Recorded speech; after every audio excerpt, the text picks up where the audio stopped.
Salut les amis, c'est Mighty Gras, soyez les bienvenus sur ma chaîne YouTube. Vous avez vu, il s'agit de Camus du Verseau dans sa version HQS de chez Tsume. J'avais pas dit pourtant que ce personnage ne rentrerait pas dans ma collection. Eh ben si, je l'avais dit. Je l'avais dit pour la simple et bonne raison que les proportions ne me permettaient absolument pas de l'exposer, mais pas que. J'avais aussi longuement critiqué le visage avec cette bouche ouverte qui me donnait l'impression d'être un gobeur de mouche, cette pose accroupie qui me donnait l'impression d'être devant un personnage qui faisait sa grande, tout simplement. Et finalement, il est là. Voilà, il est là. Comme on dit, il n'y a que les imbéciles qui ne changent pas d'avis, mais ces avis-là, il faut les motiver, il faut vous les expliquer. Et c'est ce que je vais faire tout de suite après ce générique. C'est parti, générique!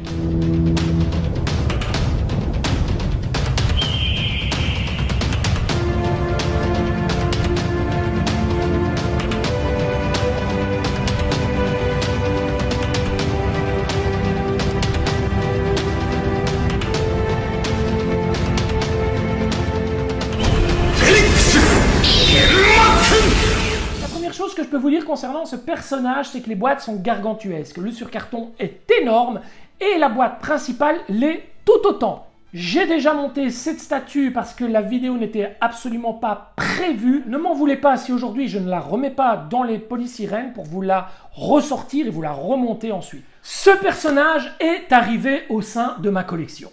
Voilà, c'est pas un hasard, c'est un choix volontaire.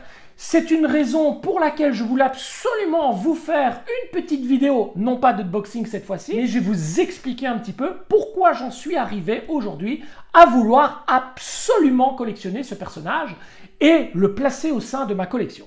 Les raisons sont simples. La première raison est que je vais tout simplement changer de display et que mon display me permettra d'accueillir des pièces un peu plus imposantes sans pour autant non plus rentrer dans des catégories de pièces du style 1-1. Ça va être très compliqué. Deuxième raison, et pas des moindres, j'ai eu l'occasion de découvrir après coup le personnage de Camus en faisant un unboxing chez mon ami Mehdi. Et force est de constater que je suis sorti de chez lui avec des yeux comme ça et une envie réelle de vouloir collectionner ce personnage. Alors quand j'ai découvert ce personnage à travers le lancement par la société Tsume, comme vous tous d'ailleurs, mais j'étais vraiment déçu. J'ai été déçu par, non pas le visuel, parce que le visuel est magnifique, on a Aurora derrière qui est là avec sa jarre, c'est splendide. On pourrait redire un peu sur la pose de Camus, on pourrait redire un petit peu sur son visage comme j'ai eu l'occasion de le faire par le passé, mais voilà, ça reste néanmoins très joli, il faut quand même bien l'avouer. Mais les proportions en ont choqué plus d'un. La version que voici ne rentre absolument pas dans une vitrine Besta, dans une vitrine Stuva, dans une vitrine Seos. C'est grand, c'est très grand et ça m'a vraiment freiné. Aujourd'hui, c'est un point que j'ai pu corriger en changeant mon display. L'exposition qu'il aura ultérieurement sera un peu différente de l'exposition que vous avez ici devant les yeux. Il ne sera pas forcément mis de face, mais un peu de trois quarts. Néanmoins, je voudrais quand même revenir sur certaines choses que j'ai dites le concernant, parce que c'est vrai que j'en ai dit des choses quand même. J'ai notamment parlé du visage. Le visage, j'ai dit voilà qu'il avait vraiment une tête à gober des mouches, que le visage n'était pas super expressif avec la bouche ouverte et que ça ne ressemblait pas du tout à Camus. Alors les amis, il faut l'avoir devant les yeux pour pouvoir juger et c'est là que souvent, très souvent même, nous jugeons hâtivement des pièces que nous n'avons pas devant les yeux. Les photos sont parlantes, les vidéos sont parlantes, mais nos yeux parlent encore plus. Ce personnage, il ne faut pas le regarder de face. Il ne faut pas le regarder de côté. Il faut le voir dans son intégralité, dans son entièreté. Là, vous le voyez, mais vous êtes sur un plan fixe. Ce personnage, il faut tourner autour. Il faut que vos yeux passent autour et découvrent toutes les petites merveilles, les petits détails qui font de ce personnage vraiment une pièce unique. Vous voyez, quand on le fait tourner, quand on le fait circuler de cette manière, on découvre plein de choses. Et ce personnage est juste incroyable, il est splendide. Franchement, c'est une pièce à tomber par terre. Et je me devais aujourd'hui de vous le présenter, en tout cas de vous le montrer. Vous le savez, sur cette chaîne, c'est avant tout la collection de Mighty Gras, donc je vous montre toutes les pièces de ma collection. Et il était normal que je vous montre cette pièce qui va à présent faire partie de cette collection.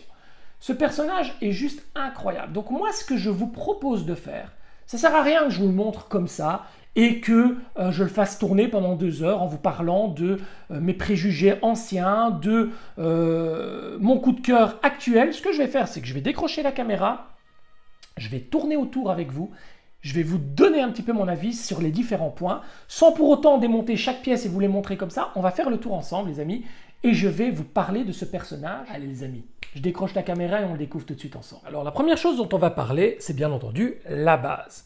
Et le premier élément qui va retenir notre attention, c'est le logo Camus, ici en doré, qui est, il faut bien l'avouer, beaucoup moins doré que la version d'Aiolos, par exemple. Sur la glace du sol, vous allez voir qu'il y a 2 jolies griffes ici. Alors, soyez rassurés et pas inquiets du tout. C'est une volonté de Tsume de marquer ces 2 griffes. On a un effet miroir qui est incroyable. On a un effet de givre ici avec un blanc splendide. Au niveau des pointes, c'est exceptionnel aussi. Là, c'est vraiment un sans faute.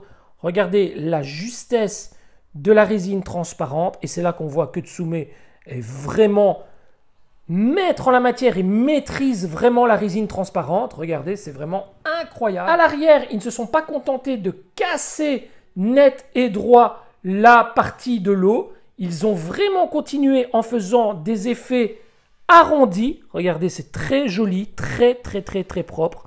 Les effets de miroir sont omniprésents. Et là, on voit vraiment la glace qui commence à prendre sa forme. Et vous voyez, regardez les effets ici. On part du transparent au bleu.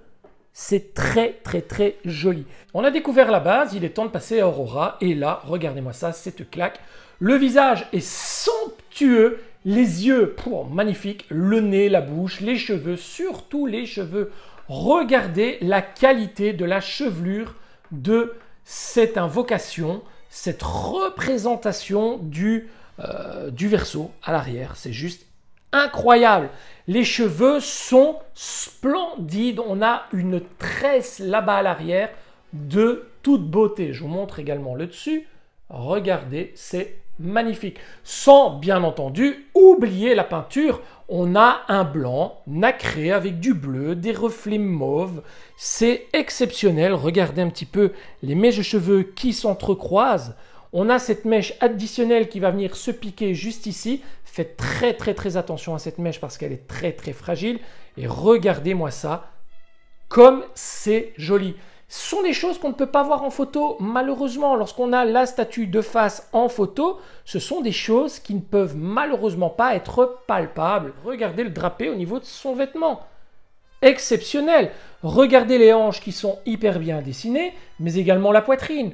On a une poitrine qui n'est pas exagérée, on a une poitrine qui est malgré tout très féminine. On a un bracelet sur le dessus du bras, des petits bracelets sur les poignets et les dessins sont incroyables, c'est vraiment bien fichu. Et l'arrière n'a pas été négligé non plus. Là, on a le derrière du personnage qui est très bien fait également. Regardez cette jarre de toute beauté.